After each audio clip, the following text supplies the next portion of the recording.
Hello student, good morning to all of you. Today I study class 10th chemistry और हम लोग पढ़ रहे हैं उसके एसिड बेस एंड सॉल्ट की सीरीज। एसिड बेस सॉल्ट में हम लोगों ने पढ़ा था previous day concentrated acid and dilute acid and while and diluting acid को डाइल्यूट कैसे करते हैं उसका प्रोसेस कि कैसे डाइल्यूट करेंगे आप लैब में एसिड को। अब आगे हम लोग पढ़ते हैं प्रॉपर्टीज ऑफ एसिड। एसिड की प्रॉपर्टीज के बारे में पढ़ेंगे जो कि बहुत मोस्ट इंपॉर्टेंट चीज है कि एसिड की क्या प्रॉपर्टीज होती हैं। तो वो सारी चीजें हम लोग यहाँ पर पढ़ेंगे। इसके पहले प्रीवियस लेक्चर में मैंने प्रिपरेशन ऑफ एसिड बताया था कि एसिड को कैसे प्रिपेयर करते हैं, वो आपके बुक में नहीं था, फिर भी मैंने उस चीज को क्या किया था, आपको बताया था कि एसिड प्रिपेयर करना है, आप जान जाएंगे। तो चलिए सबसे पहले प्रॉपर्टी जो सिंपल आप जानते हैं कि एसिड कैसा होता है, ठीक है। तो acid have a sure test. पहले इसकी प्रॉपर्टी तो सिंपल सब लोग जानते हैं, एसिड का टेस्ट क्या होता है, श्योर होता है, ठीक है। दूसरी प्रॉपर्टी भी आपको बताया गया है, acid turn blue litmus to red, ठीक है। ब्लू लिटमस पेपर को एसिड जो होता है वो क्या कर देता है, रेड कर देता है, ठीक है। समझ में आया कि नहीं। चलिए तीसरी प्रॉपर्टी समझ में आया सबको। अगर ये मान लीजिए कि ब्लू लिटमस पेपर हम लेते हैं, blue litmus paper blue colour का, और इस पर एसिड की कुछ ड्रॉप डालें, ऐसे घर पे भी आप करके देख सकते हैं। एसिड की कुछ अगर ड्रॉप हम डालते हैं तो ये ब्लू जो होगा वो क्या हो जाएगा, एक ड्रॉप यहां पर डाले तो इतना क्या हो जाएगा, रेड हो जाएगा। ये है एसिड की ड्रॉप, ठीक है। एसिड की ड्रॉप इस पर डाला गया तो ये क्या हो गया, ब्लू लिटमस वहां पर क्या हो जाता है, रेड हो जाता है। So acid turn blue litmus to red, ठीक है। Acid solution conduct electricity. Acid solution जो होता है इलेक्ट्रिसिटी कंडक्ट करता है।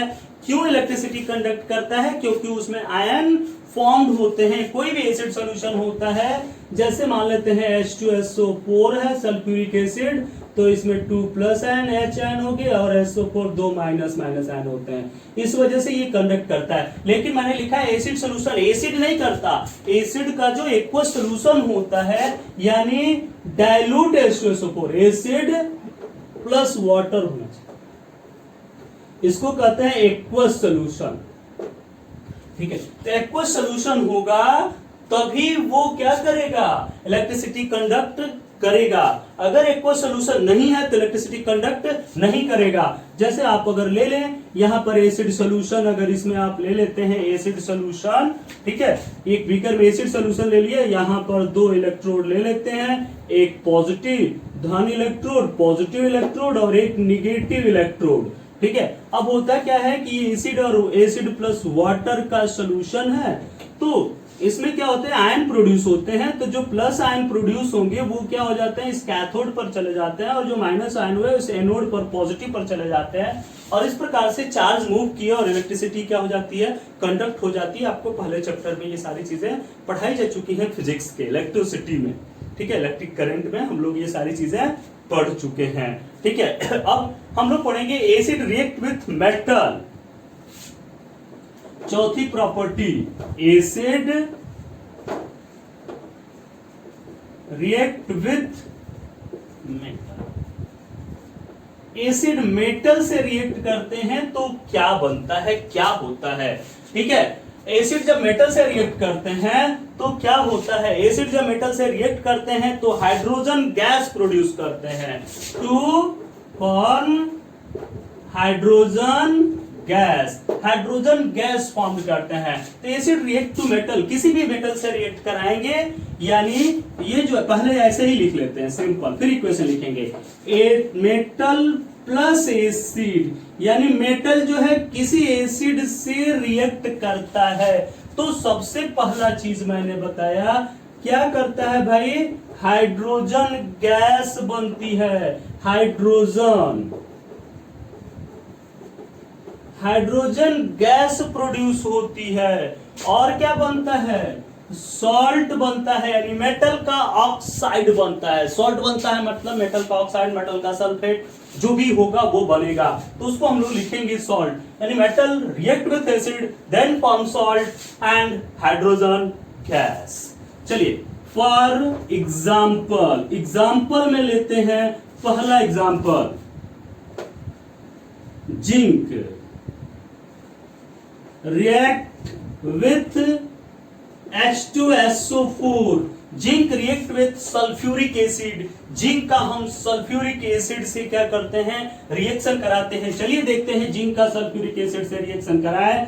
जिंक हो गया मेटल और एसिड हो गया H2SO4, ठीक है। Zinc plus H2SO4 sulphuric acid से हमने रिएक्ट कराया, Zn प्लस H2SO4। सबसे पहला चीज हाइड्रोजन गैस बनेगी, उसको बाहर निकाल देते हैं। तो ये देखिए H2 बाहर निकल गया, बचा क्या, यहाँ Zn बचा और यहाँ पर हाइड्रोजन गैस बाहर निकल गई।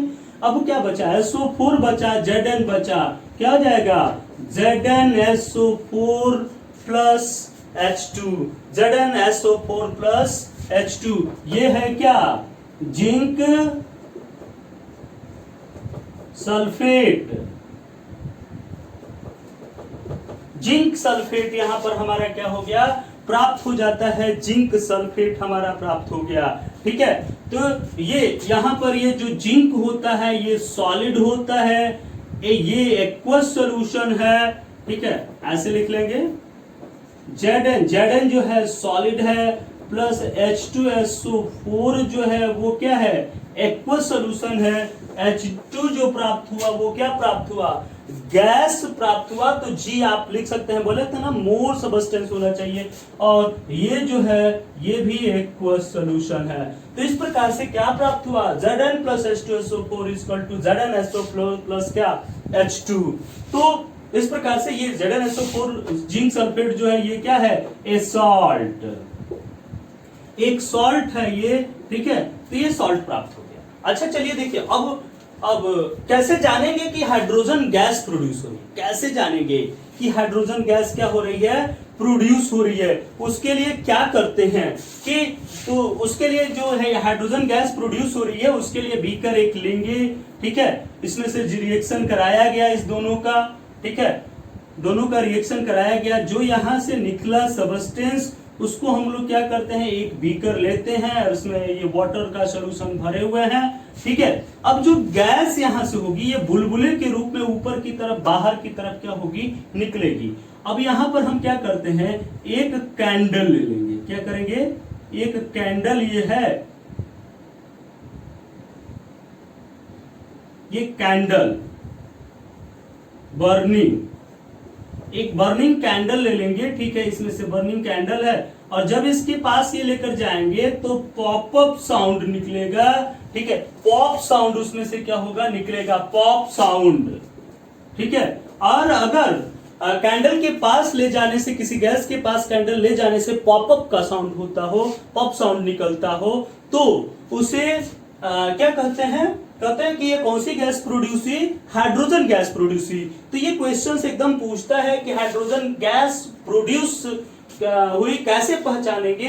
तो आप क्या करेंगे कि जहां से वो गैस प्रोड्यूस हुई वहां कैंडल लेकर जाएंगे, अगर पॉपअप का साउंड होता है, ठीक है, एक हाइड्रोजन गैस ही है जिसमें पॉपअप साउंड होता है और किसी में नहीं प्रोड्यूस होता, तो पॉपअप साउंड हुआ तो आप समझ जाएंगे कि हाइड्रोजन गैस क्या हो रही है, प्रोड्यूस हो रही है वहां पे। समझ में आया कि नहीं, तो इसको आप नोट करिए, फिर और एग्जांपल्स बताते हैं मेटल रिएक्ट विथ इससे, ठीक है। तो करिए, हो गया, मिटा दें, हटा दें, ठीक है। ये पूरा नोट हो गया, स्क्रीनशॉट आप खींच सकते हैं, ठीक है।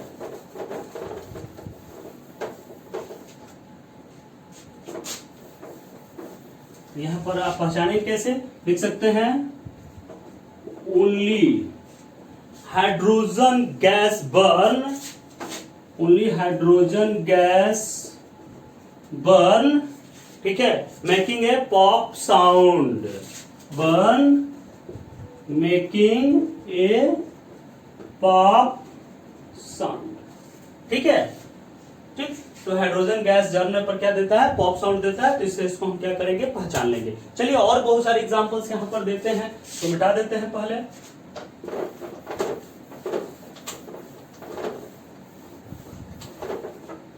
दूसरा एग्जांपल देखिए और ले लीजिए आप। जैसे कोई जिंक ही का थोड़ी ना हम कर रहे हैं। जैसे मान लीजिए कॉपर है, कॉपर के साथ हम लोग क्या करते हैं, H2SO4, ठीक है, Cu प्लस H2SO4 क्या हो जाएगा, CuSO4 plus H2, copper sulphate plus क्या हो गया, H2 हो गया। ठीक है, तो इस प्रकार से ये भी क्या हो गया, यहां पर प्रोड्यूस हो गया CuSO4 प्लस क्या, H2। ठीक है, तो इस तरह से हम प्रोड्यूस कर सकते हैं कॉपर सल्फेट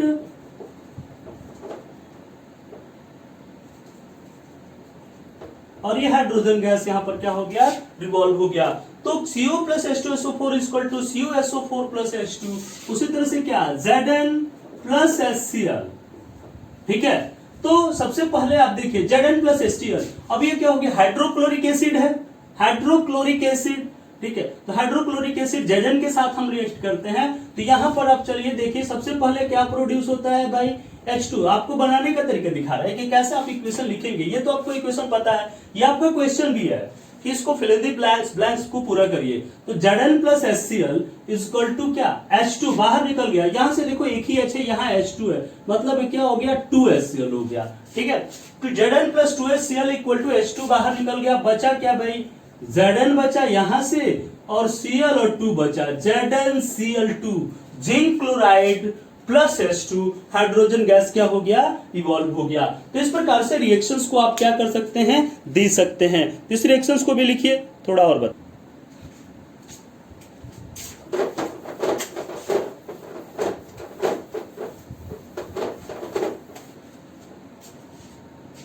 इसी वजह से जो एसिड होता है ना, एसिड को मेटल पॉट में नहीं रखते हैं।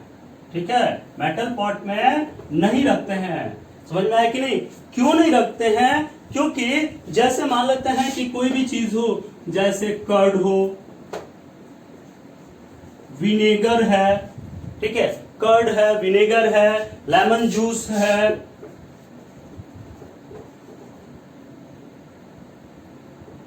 ठीक है, लेमन का जूस ले लेते हैं, ऑरेंज का जूस ले लेते हैं।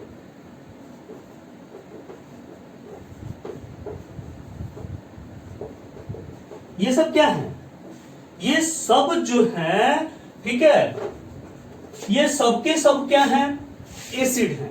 एसिड है तो इसको मेटल के वेसल्स में नहीं रख सकते हैं, should not kept in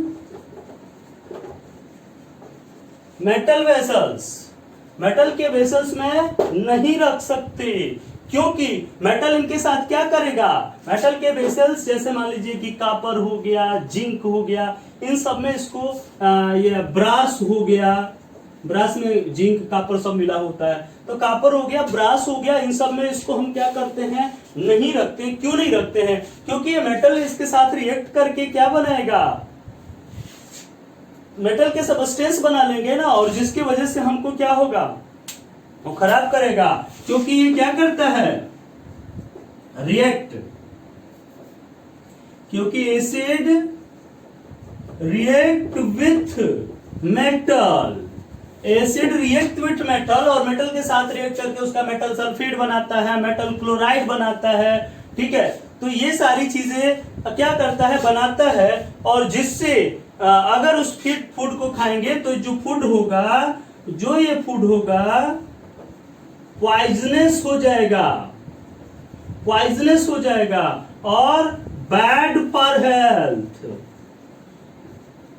health के लिए क्या होगा, खराब हो जाएगा, ये हमारे लिए बहुत खराब करेगा। ठीक है, क्योंकि वो मेटल से रिएक्ट कर लेता है। इसलिए आप देखे होंगे लेमन जूस या सारी बहुत सारी चीजें, विनेगर होता है वो शीशे के बोतल्स में या रखा जाता है, वो लोहे के या किसी इन सब मेटल्स के जार में नहीं रखते हैं, क्योंकि उसके साथ आप देखिएगा, अगर आपके घर कॉपर का कोई वेसल्स है, बर्तन है, तो उसमें आप क्या करिएगा, नींबू का रस रख कर देखिएगा, वो क्या होगा, नींबू का रस का कलर ही पूरा चेंज हो जाएगा, उसके साथ वो क्या करेगा, रिएक्ट कर लेगा। ठीक है। वो कॉपर के बर्तन को साफ करने के लिए भी नींबू लिया जाता है, उसको साफ किया जाए उससे, ठीक है। क्यों? क्योंकि उसके साथ ये क्या करता है, रिएक्ट कर लेता है। समझ में आया? ठीक है, तो इसको आप नोट करिए, फिर आगे हम लोग करेंगे।